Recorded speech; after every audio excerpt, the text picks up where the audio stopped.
Hi friends, welcome to my channel. ఈరోజు మనం రాగి మాల్ట్ ఎలా చేయాలో చూద్దాం. రాగి మాల్ట్కి మనకు కావాల్సింది రాగి పిండి, పాలు, బాదం, బెల్లం లేదా చక్కెర. ఇక్కడ నేనైతే బెల్లం యూస్ చేస్తున్నాను. ఫస్ట్ మనం ఒక బౌల్లో వాటర్ని పోసుకొని ఆ వాటర్ వేడి అయ్యేలోపు ఇంకో బౌల్ తీసుకొని అందులో 4 టేబుల్ స్పూన్స్ ఆఫ్ రాగి పిండి వేసుకుందాం. ఇప్పుడు అందులో 1 గ్లాస్ ఆఫ్ వాటర్ పోసి బాగా మిక్స్ చేసుకుందాం. ఉండలు లేకుండా బాగా మిక్స్ చేసుకోవాలి ఫ్రెండ్స్. చూడండి, ఇక్కడ బాగా మిక్స్ చేసుకున్న తర్వాత ఇప్పుడు ఆ వాటర్ అనేవి బాగా బాయిల్ అయిపోయి ఉంటాయి. ఆ వాటర్లో ఈ మిక్స్చర్ అనేది పోసి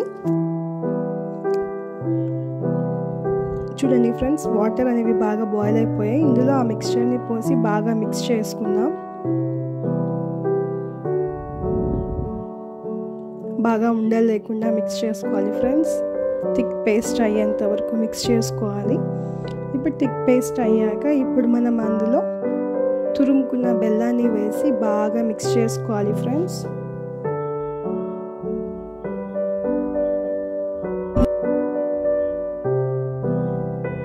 బెల్లం బాగా కరిగేంత వరకు బాగా మిక్స్ చేసుకోవాలి. ఇప్పుడు బెల్లం బాగా కరిగిపోయిన తర్వాత ఇప్పుడు దాన్ని తీసి పక్కన పెట్టుకోవాలి ఫ్రెండ్స్.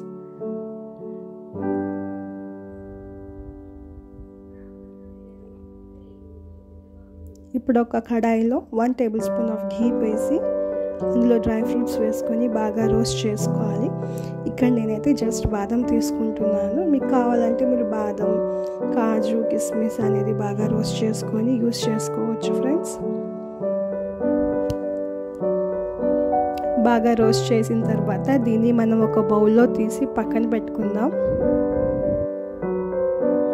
తర్వాత ఒక గ్లాస్లో మనకి వేడి మిల్క్ పోసి అందులో రాగి మిక్స్చర్ని వేసి అందులో డ్రై ఫ్రూట్స్తో సర్వ్ చేసుకుంటే అంతే, రాగి మాల్ట్ రెడీ అయిపోయింది ఫ్రెండ్స్. ఇప్పుడు మీరు టేస్ట్ చేసి ఎలా ఉందో కామెంట్ చేయండి. Please subscribe my channel.